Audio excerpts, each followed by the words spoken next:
You're watching News Central now on News Central Television with me, Blessings Mosugu. The top stories at this hour. NNPCL bars sales of petrol to independent marketers amidst surging prices. Federal government disburses 3 billion naira to states affected by floods. World Health Organization says first set of vaccines due in DR Congo on Thursday. We'll bring the details shortly. News Central now at this hour begins with updates on the current fuel scarcity amid soaring prices across states in Nigeria. The Nigerian National Petroleum Corporation Limited, NNPCL, has suspended the sale of petrol to independent marketers following a price hike to 855 naira per litre. This led to protests in Delta State by commercial tricycle operators. Meanwhile, 3 vessels arrived at Apapa, Lagos to discharge imported petrol amid growing fuel scarcity. The hike left commuters stranded nationwide as fuel queues worsened. Many commercial drivers stayed off the roads, citing the soaring prices, with some states seeing rates as high as 1,200 naira to 1,300 naira per litre. The Independent Petroleum Marketers Association of Nigeria expressed frustration over the lack of communication from NNPCL, despite having paid for products months ago. The marketers now resort to private depots selling at even higher prices.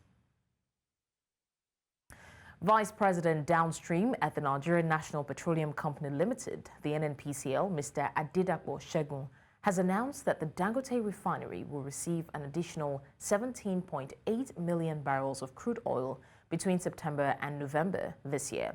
According to him, this is part of the government's push to boost local petroleum production. NNPCL has already supplied 30 million barrels to start the refinery's operations. The Dangote Refinery, led by Aliko Dangote, confirmed it is now ready to release petrol to the market.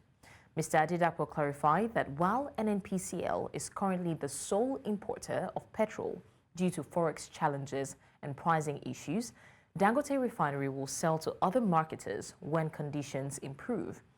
NNPCL will act as a provider of last resort as mandated by the Petroleum Industry Act. Now, residents of Nigeria's capital, Abuja, have expressed worry over the prolonged scarcity of petrol despite the recent hike in pump prices. Our correspondent, Joshua Imarai, visited some petrol stations in the capital and gives us more information on the current situation. Over to Joshua.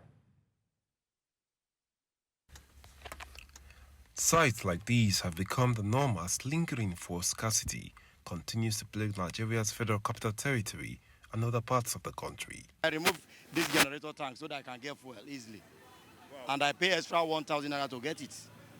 As fuel scarcity persists, a clear pattern emerges. Black market sellers have plenty of fuel to sell while motorists wait in line. This raises many unanswered questions as to how they get their fuel, while motorists who are in line do not. Actually, I don't know how they get this product because as you can watch, as I'm watching now, they are not selling to the black marketers here, but they sell a 10 litre of this for 14,000 naira. That's the price they're targeting it. 14,000 for the 10 litre. We are hearing all sorts of manner of promises, everything, and it's not working according to what they are saying. But you see this regime, this Tinubu regime, wallahi is too much. I can't lie to you. We are buying for 617 in NNPC. All of a sudden, yesterday, what we are seeing on the news, fuel has skyrocketed from 670 to almost 800 and something. Like today, this machine that you are seeing, I cannot access filling station. You can see the crowd now. I bought 1,400 naira per litre for this machine. For how much am I earning? Not even talk about my business. For me to power my, there is no light. This is a country where the government will just wake up any day and do anything because they know that nobody is ready to do anything. And it will go like that. Now, the government, the presidency or the government, so-called, are saying that they did not instruct NNPC to increase the fuel. Maybe it's my father is in the grave, in the village, that instructed NNPC to increase the fuel price. Some filling stations have fuel, but they will lock the fuel.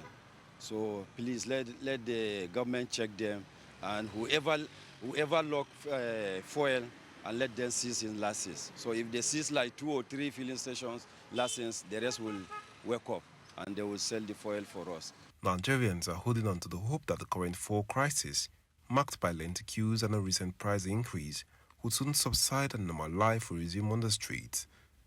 In Abuja for News Central, I am Joshua Imarai. Frustration is the word with which many Nigerians will describe their daily lives, and this is more so for motorists.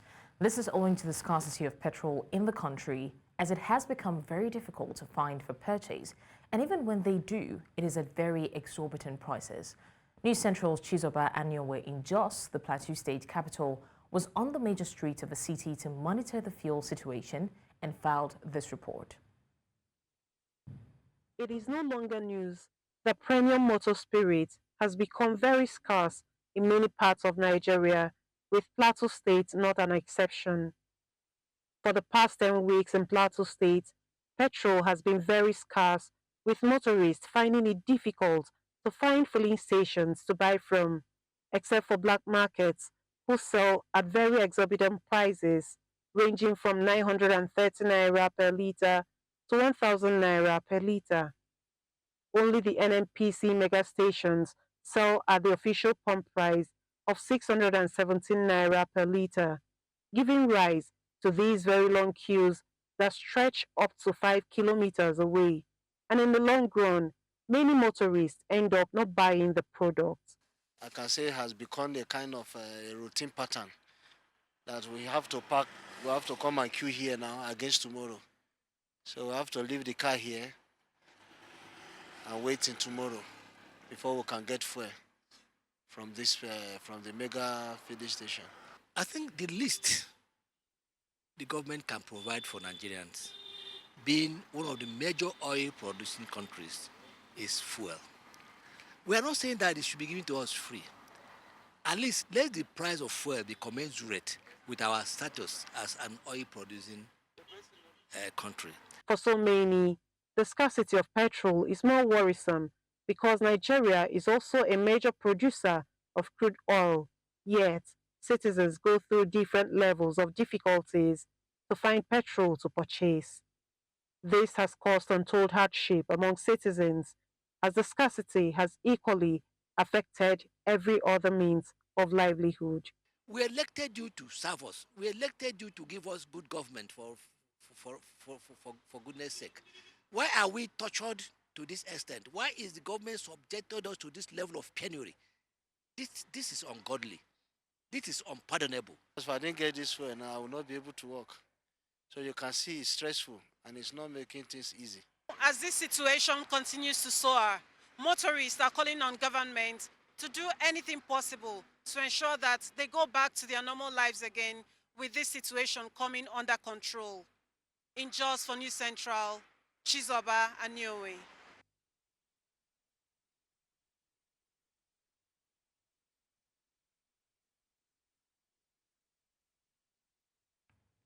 Away from that now, the National Economic Council has issued a deadline of Monday, September 9, for 4 states to submit their reports on the establishment of state police. The NEC aims to adopt comprehensive reports from all 36 states and the Federal Capital Territory on the matter by Monday. Addressing State House correspondents after the NEC meeting, which was presided over by Vice President Kashim Shettima at the Presidential Villa in Abuja, Oyo State's acting governor, Bayo Lawal, confirmed that all states are expected to submit their reports for consideration. Sometime in the past, NEC considered the establishment of state police and asked states to make submissions for consideration. Today, all the states were supposed to submit for consideration of the NEC.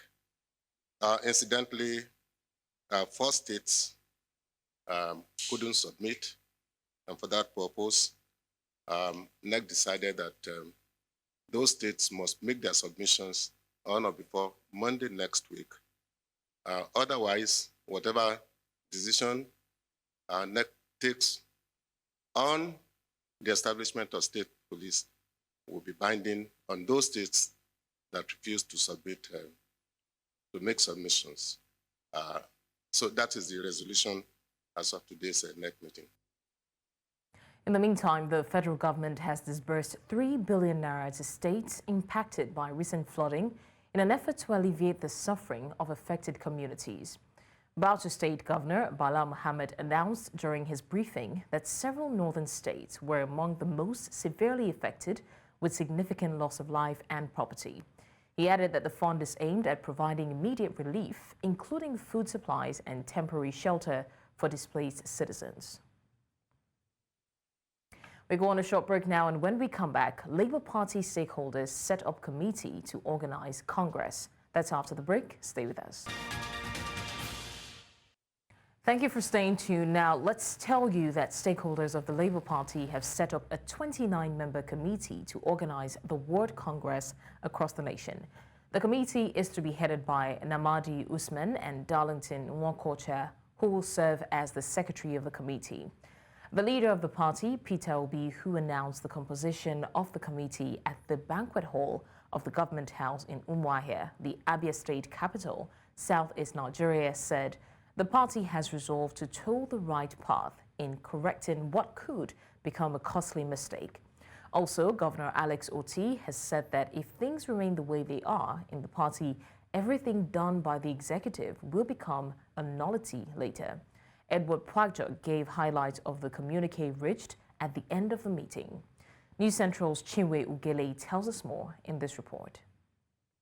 Stakeholders attended the meeting from the different states in Nigeria with a singular agenda, the salvation of their political party. At the end of the expanded stakeholders meeting in Umuahia, a transition committee headed by Namadi Usman with Darlington Nwakocha as secretary was announced to put the party in order for the congresses at the wards, local government and states, as highlighted by Edward Pwajok. But INEC said the Labour Party does not have any leadership. So we said, no, we can't leave a vacuum. It will be dangerous. In fact, it constitutes an existential threat to the party. So we said, we better put in place a leadership that INEC will recognize. He also said the party has instructed members to withdraw all litigations from the courts. Speaker after speaker identified that the party is at the verge of an irreparable error if things are allowed to remain the way they are. It doesn't matter about your relationship with anybody. Once what you are doing is not right, you will be endangering everybody's interests and rights. Presidential candidate of the party in the 2023 general election, Peter Obi, did not mince words in telling it as it is. We're not trying to set up another leadership. No, we're not trying to do this. It's just a system that will help to get to where we're going. That's what we want to do. Not another group that can become a problem for everybody, but a group that will solve the problem. Governor Alex Oti, the host, said the earlier all outstanding leadership battles are resolved in the party, the better for members. Because INEC does not recognize the working committee, national working committee that existed. If they conducted primaries and selected candidates, they will not list those candidates in those off-cycle elections. Just last Friday, another meeting held involving all the political parties. We were not even invited. Representatives of the Nigeria Labour Congress echoed the need for the right thing to be done. Once in a while, you peep in to say yes. Remember, the rule of law must be followed.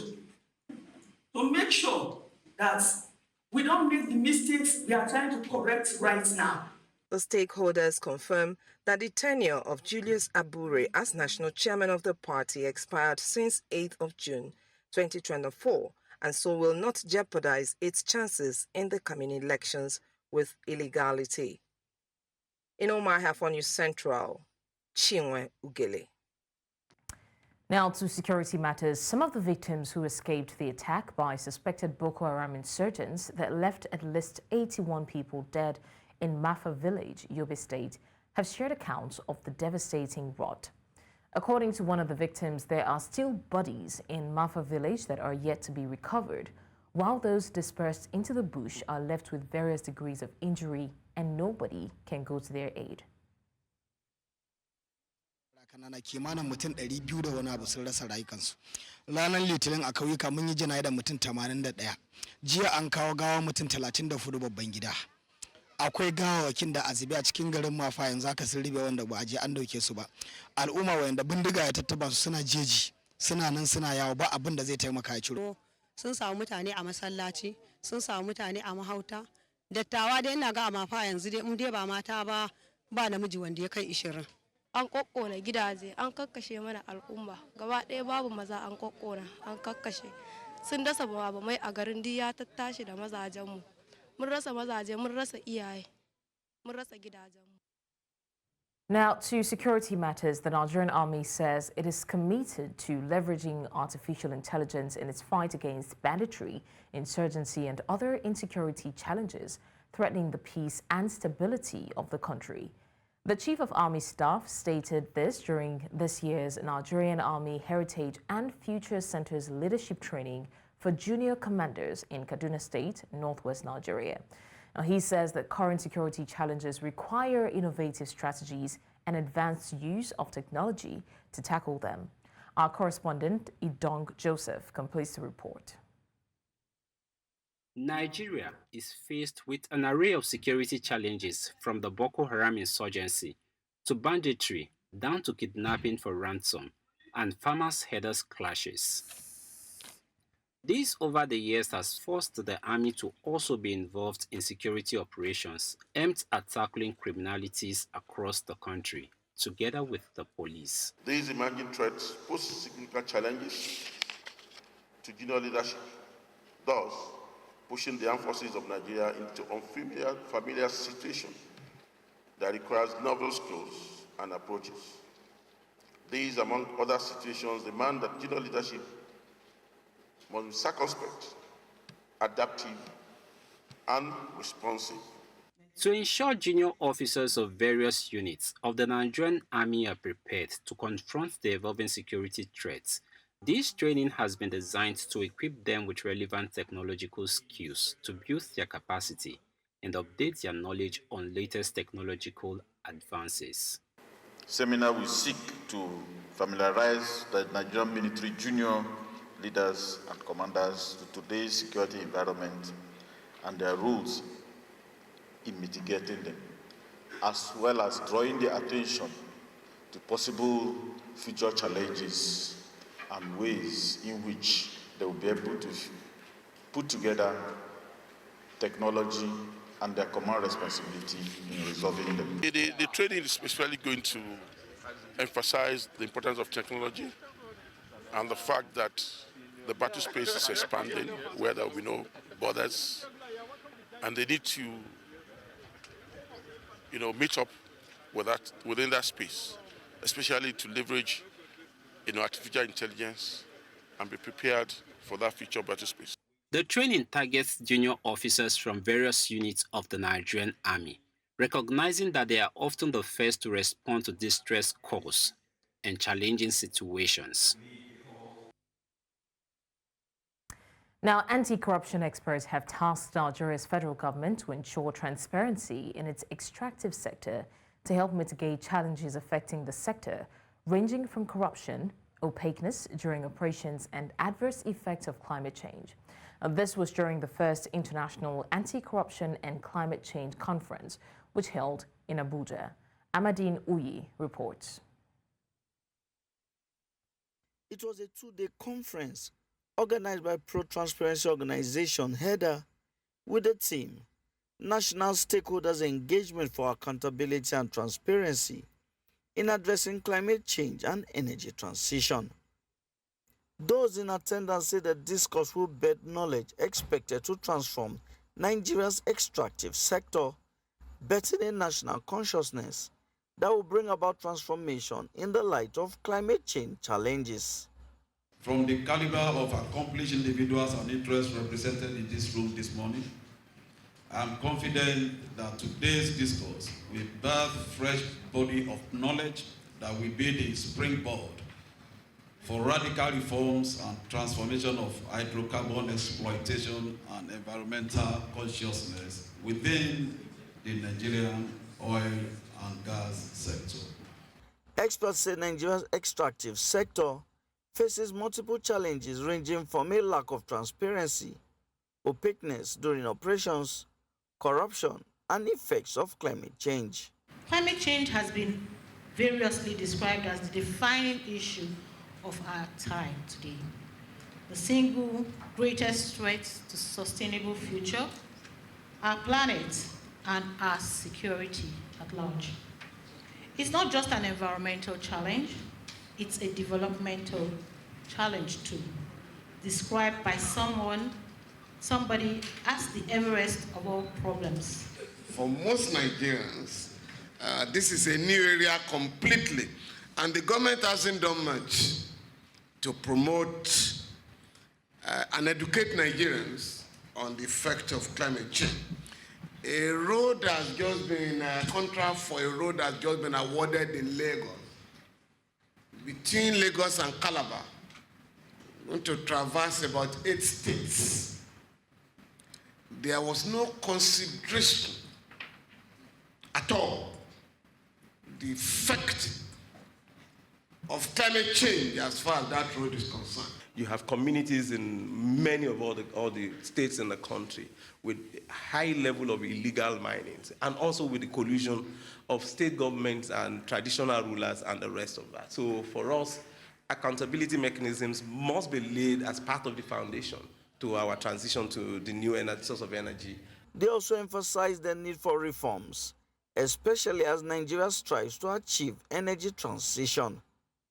They say government must work towards ensuring that citizens benefit from the nation's resources. Now facing an era where we need to move from these resources to cleaner forms of energy, we need to be able to optimize the resources that we have in this critical moment to ensure that our people are not left behind. The focus of the government should not just be about exploiting those natural resources for power generation or resource generation for the government and federation, but ultimately for the development of the people. They also call on citizens to join efforts aimed at tackling corruption, which also possesses adverse effects on the nation. In Abuja for News Central, I am Amadin Uyi. You're still live with us on the news. We go on a short break now, and when we come back, more stories. Stay with us. Thanks for staying with us on the news. Now, the African Continental Free Trade Area, AfCFTA, presents a major opportunity for African countries to bring 30 million people out of extreme poverty and raise the incomes of 68 million others who live on less than $5.50 per day. With the implementation of AfCFTA, trade facilitation measures that cut red tape and simplify customs procedures will drive $292 billion of the $450 billion in potential income gains. Implementing AfCFTA then becomes imperative, as it would help usher in the kinds of deep reforms necessary to enhance long-term growth in African countries.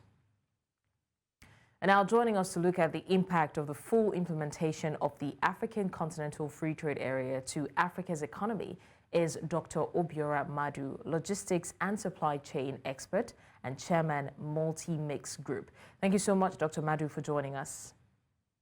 My pleasure. It's a pleasure to have you join us as well. Now, Dr. Madu, the full implementation of the AfCFTA has become imperative, as it will demonstrate to the world that Africa is an emerging leader in the global trade, and it would also reshape the market and the economies across the region. I guess what I'm trying to say is, how do we ensure its full implementation to drive these benefits that I have just mentioned? Thank you very much. The issue is that negotiations in respect of trade takes a while. I mean, the WTO took about 8 years in Uruguay before it crystallized into WTO, and negotiations have not stopped to date. So I think even right now, negotiation, particularly in the area of services, is still ongoing. Full implementation is very critical for Africa. In fact, to say something, we're actually in a hurry to ensure that that happens. All the projections you read out earlier are all expectations that will come out of it. But the truth is that it's not going to be that easy for us to get to the full implementation, because subnational governments will have to do a whole lot of work on their own side. Port reforms are very, very necessary for us to see what we expect.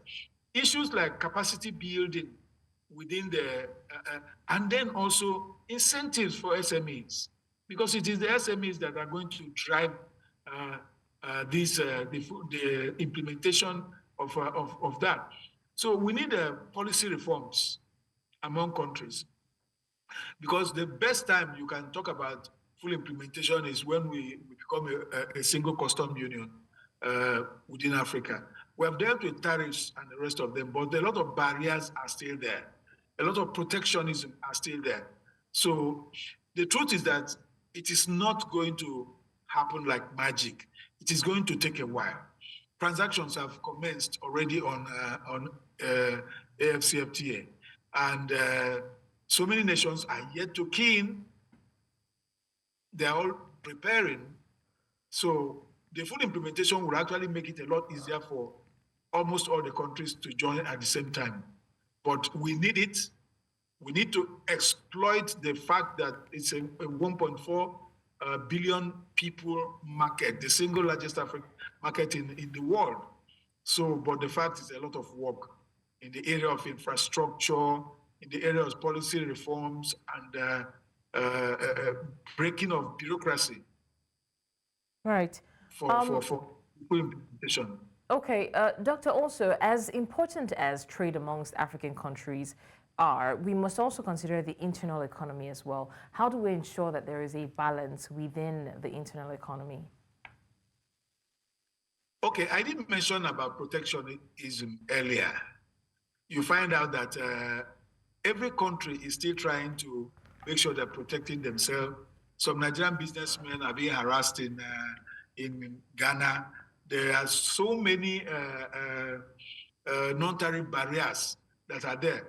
So the thing about is for every country to try to develop their economy, because in this global world, your competitors are not your next door neighbors. Everyone is your competitor.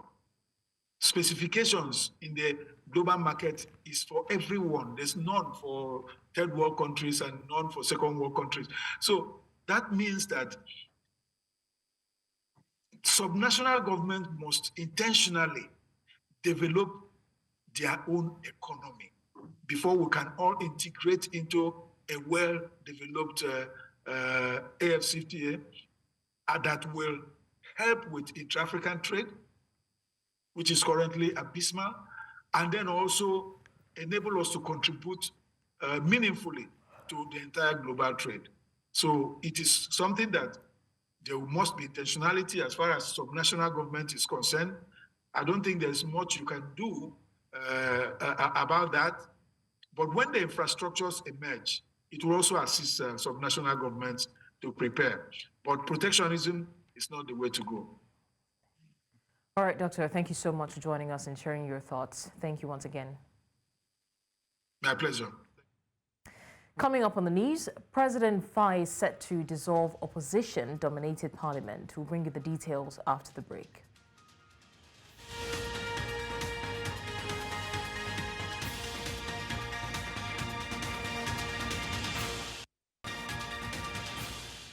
Let's head over now to Senegal, where President Bassirou Diomaye Faye is set to dissolve the opposition-dominated parliament in the coming days and launch a vast anti-corruption campaign that could target dozens. Now, this is according to Prime Minister Ousmane Sonko. Former President Macky Sall supporters still hold the majority in the National Assembly, which was elected in 2022. Faye and Sonko need a parliamentary majority to implement the policies of change they promised on the platform of leftist Pan-Africanism and social justice. The National Assembly cannot be dissolved by the president until it has sat for at least 2 years. According to reports, FIRE will be able to do that from September 12, exactly 24 months after the Parliament's first post-election session. Nous avons entendu parler de motion de censure, faire tomber le gouvernement. Il n'y aura pas de motion de censure. Il y a des politiciens complètement dépassés par les événements, appuyés par leur presse. Mais je puis vous assurer qu'il n'y aura pas de motion de censure d'ici le 12 et que le 12, s'il plaît à Dieu, ces gens auront autre chose à faire que d'être députés à l'Assemblée nationale.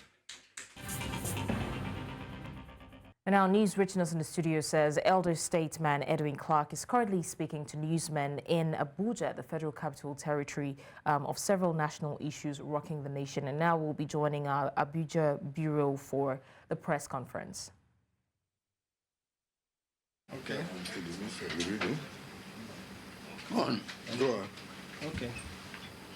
Open letter to the Inspector General of Police, Kayode Egbetekun. My dear IGP, arrest Nyesom Wike now with a warrant of arrest. I want to begin by saluting your continued service of our country and that of the very many gallant officers of the Nigerian Police Force who daily stay awake to keep our nation safe. However, I want to add my voice to that of millions of Nigerians who are incensed at some recent development in the polity, which require your urgent attention. That is, with respect to the recent open threat by the Minister of the FCT, Nyesom Wike, who happens to be the former governor of Rivers State, to set fire in some other states. As your men who were in the audience would have reported directly to you, Nyesom Wike made this open threat to other 12 PDP governors while attending a called Bad Congress of the PDP in Port Harcourt on Saturday, 31st August 2024. There is a High Court ruling in Port Harcourt in suit number PAC/2282/CS 2024 against that exercise. Instead of vacating that ruling through an appeal, Nyesom Wike's group went to another court of coordinate jurisdiction in Abuja and got a ruling to hold the Congress. This is a completely wrong court process and should not be allowed to stand. For as long as the first court ruling is persisting, the PDP Congress held by Wike and his men remain a nullity. During this illegitimate PDP Congress, without caution and self-restraint, Wike openly voiced that he will ensure that the other governors do not have peace in their states for their support for the incumbent Rivers State Governor, Sassin Fubara, his ex-wife Proti, with whom he is having a running battle. In his words, now trending in Nigeria, just in case your men did not inform you, and I quote, "Let me assure all of you, not while we live will anybody take away the structure of PDP from us. But let me tell people, I hear some PDP governors who say they will take over the structure and give to somebody. I pity those governors because I will put fire in their states." After many attacks, he continued, "Whether you are from Bauchi, I don't give a damn. Whichever state you are from, as far as I know, that you are trying to put your hand in Rivers State, your hand will get burnt and you will never sleep in your state." End of quote. My dear IG, at well over 97 years of age and having held various positions in government, including being a minister of over 50 years ago, I am shocked that a public officer who is an appointee of a serving president can descend to this level. When we worked under General Yakubu Gowon, GCFR, in the Federal Executive Council, the code of conduct which we were expected to keep, especially as it pertained to being instrument of public order, was at the highest level. No wonder three of my cabinet colleagues, General Murtala Mohammed, Alhaji Shehu Shagari, Olusegun Obasanjo, all went on to become heads of state and president of Nigeria, while the rest of us continued serving the country at the Senate or as governors in our various states.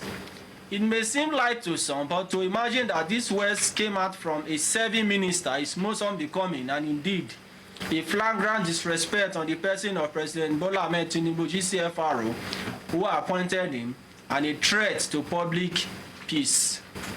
Even more serious is the fact that this is a violation of the laws of the country as it stands now. Wike, as a lawyer, should have known better, as one who has been in the same profession for more than 60 years. And as an elder statesman, I know that one of the greatest offenses that can be committed is to incite anarchy and threaten constituted authority of the state, as it is a sure means of inciting and causing unfavorable response in those states, especially amongst the youths, against the government in power, either at a federal or state level. As a matter of fact, what Wike has done is a form of treason, as is inciting his supporters and those in the other states to rise up against constituted authority. Let me also remind you that the laws of this country, especially the Public Officer Protection Act 1957, provide protection for public officers from harm, intimidation, and violence. Furthermore, assault on public officers, Prohibition Act of 1985 again details clear penalties for those who directly threaten public officers. Also, the Violence Against Persons Protection Act 2015 shuns violence including physical harm or, as an instant case, putting fire against public officers. Not least is the Police Act of 2020, which mandates your force to protect public officers, maintain law, and prevent crime all over the country. What all this shows is the fact that this particular minister, Wike, has gone overboard in his macabre dance. As we always say, nobody is above the law, and the law must take its course. If you could, in the past, arrest Sowore for similar or less implicating threats against public peace and public officials, if you are right now leading prosecution in law court against people who participated in end bad governance protests, what are you waiting to act in the case of Wike? Remember that you are under oath to uphold the law as a serving Inspector General of Police, including the fact that you will not be partial. I am sure your PhD degree in Peace and Security Studies at Al-Hikmah University in Kwara State, which you earned and defended, has also taught you clearly that no citizen of the country has a right to threaten the peace of the country and be treated with kid gloves. I want to deviate a bit to perhaps educate you on the so-called structure Wike has been insisting on holding on to. Today you are the inheritor of a structure which goes back to Louis Edet, the first indigenous Inspector General of Police of the country. Since then, there have been 21 Inspector Generals of Police. You are the 22nd. How many of these 21 come daily to intervene in your work, claiming that it is their structure? Similarly, virtually all the former governors of the 32 states are either ministers or serving senators. How will the country be if they are all talking about structures which they left behind and threatening to put fires if those structures are inherited by their successors or the incumbents? In Rivers State itself, the truth is that structures have existed, and in order to grasp this issue, there is need to go back a bit into history. Rivers State was created on 27th May 1967 as one of the first 12 states created when the nation moved from regionalism with 4 regions: Eastern, Northern, Western, and the Midwest. In no particular order, no state before Wike was born on 15th December 1967. Incidentally, the man who muted the idea of state creation in the country to the then head of state, General Yakubu Gowon, was a Rivers State man, the late Pere Harold Dapabriye. Until his death, he was the leader of the Niger Delta region, and I was his deputy. Today, by the grace of God, I am the leader, in addition to my other roles in the country. Pere Dapabriye did not hang his life on Rivers State because he muted the idea for its creation. He did not claim the political structure. In addition, some of the other original owners of the structures in the state are still alive. Having himself benefited from late Chief Melfred Okilo, Second Republic Governor and Secretary to State Government, the oldest serving governor is Chief Rufus Sauda George, who held sway from 1992 to 1993, during which Sir Peter Odili was his deputy governor. Odili inherited this structure and served as governor from 1999 to 2007. Upon completion of his mandate, he handed over the same structure to Chief Rotimi Chibika Amechi, who served as governor from 2007 to 2015. Thereafter, this same structure was handed over to Barrister Nyesom Wike. It may interest you to know that it was during this process that the present Minister of FCT, who was a young lawyer and struggling to make a living in our motor parks, showed great efficiency in managing the motor parks in his local government. So he was recommended by then-serving Senator John Umbata to be made the local government chairman during the tenure of Odili. Thereafter, he served Amechi as chief of staff before the same Amechi recommended him to Goodluck Jonathan to be a minister. The question I want to ask, if all these persons I mentioned come to claim to own the structure, where we be as a country, and where would be Rivers State for Wike to tell his supporters that no one will take their structure, not why they leave? It's a deep-rooted incitement capable of causing anarchy. Let me advise you that Rivers State is too strategic to be left in a chaotic state. As the oil headquarters of the country, this continuous state of threat to peace, including the fact that your men have taken over all the local government area headquarters, constitute a threat to peace and security in the entire Niger Delta. Even more is the fact that the same Minister of FCT, whose interests your men are protecting, has gone beyond Rivers State, in now threatening every other state with PDP at the helm of affairs. Nigerians demand nothing of you but to arrest this man and get him to retract his open threat of anarchy. You have no other choice than to re-examine your conscience. Wike also said, because, and I quote, because I heard they got some money from signature bonus, and so their heads are getting big, that you will put hand in my own state. Prepare, because I have the capacity to also do the same thing in your state. End of quote. He is accusing the PDP state governors that they are using signature bonus monies given to them to take over his political structure. Who gave him the structure? How did he get the monies he is spending? He is alleged to have acquired several properties, including the Hyper City spread across Port Harcourt. One of the branches of the Hyper City is built on a state-owned land which was used as abattoir. He evacuated people from there and acquired it for himself. And that's the press conference by Edwin Clark in the Federal Capital Territory of the state of the nation, especially the political tussle currently in Rivers State, comparing the dealings of the past administration to the present. That's it on the news. Send your eyewitness report to the WhatsApp number on the screen, and do also follow us on social media. We are at News Central TV. You can also watch News Central live on DSTV, channel 422, StarTimes, channel 274, Avo TV, and YouTube. Many thanks for watching. I'm Blessings Mosugu.